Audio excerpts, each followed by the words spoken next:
Assalamualaikum warahmatullahi wabarakatuh. Hai semua, di sini saya akan menjelaskan salah satu jenis aplikasi kesehatan ibu dan anak dengan nama aplikasi yaitu Tentang Anak, yang disusun oleh Putri Wafa Nurasila Dewi, Putri Ratnasari Dewi, dan Angeli Sauri.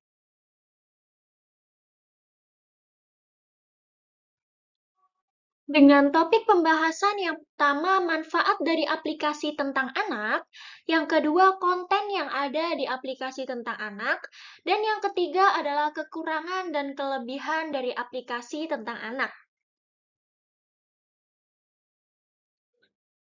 Yang pertama, di sini saya akan menjelaskan tentang manfaat dari aplikasi tentang anak.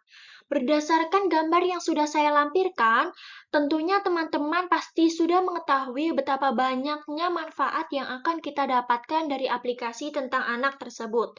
Manfaat yang pertama yaitu memantau kehamilan ibu dan tumbuh kembang anak. Memantau kehamilan ibu akan mengetahui HPL atau hari perkiraan lahir dan usia kehamilan ibu sekarang. Untuk tumbuh kembang anak, sebelum ibu dapat memantau tumbuh kembang anak, maka ibu diminta untuk memasukkan beberapa data anak. Yang pertama, nama anak, yang kedua tanggal lahir, yang ketiga jenis kelamin, yang keempat data kelahiran, dan yang kelima data pertumbuhan terakhir. Manfaat yang kedua yaitu membantu ibu dalam belanja kebutuhan anak. Ibu bisa belanja kebutuhan anak melalui aplikasi tentang anak seperti belanja susu, makanan, kebutuhan kesehatan, perawatan dan kebersihan tubuh, pakaian dan aksesoris, dan yang lainnya.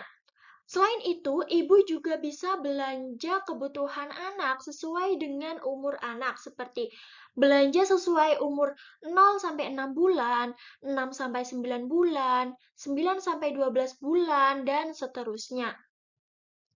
Untuk manfaat yang ketiga yaitu mencatat data vaksin anak.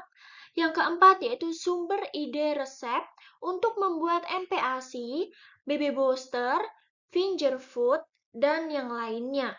Yang kelima yaitu sebagai tempat untuk ibu bisa bertanya kepada ahli seperti bidan atau dokter. Dan yang keenam tentunya yaitu sebagai sumber informasi. Selanjutnya, di sini saya akan menjelaskan tentang konten apa saja yang ada di aplikasi tentang anak. Banyak sekali konten yang disediakan di aplikasi tentang anak. Yang pertama yaitu konten belanja.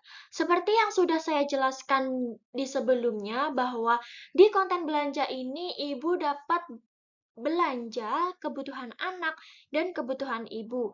Yang kedua yaitu konten tumbuh dan kembang anak. Yang ketiga konten vaksin. Yang keempat konten screening. Yang kelima konten resep. Yang keenam konten permainan. Yang ketujuh konten tanya ahli. Yang kedelapan konten tracker. Dan yang kesembilan yaitu konten lainnya atau yang terdiri dari event, artikel, keluhan, dan direktori dokter spesialis anak. Selanjutnya, di sini saya akan menjelaskan tentang kelebihan dan kekurangan dari aplikasi tentang anak. Yang pertama ada kelebihan dari aplikasi tentang anak, yaitu ada banyak fitur yang menarik. Yang kedua, konten yang disajikan sesuai dengan kebutuhan ibu dan anak. Yang ketiga, tidak ada iklan selama menggunakan aplikasi. Dan yang terakhir, tampilannya mudah dipahami. Selanjutnya, yaitu adapun kekurangan dari aplikasi tentang anak adalah tidak bisa diakses secara offline.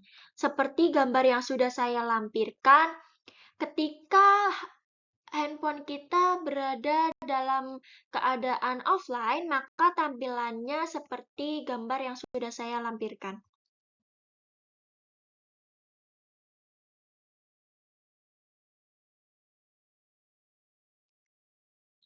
Cukup sekian yang dapat saya sampaikan, kurang dan lebihnya mohon dimaafkan. Wassalamualaikum warahmatullahi wabarakatuh.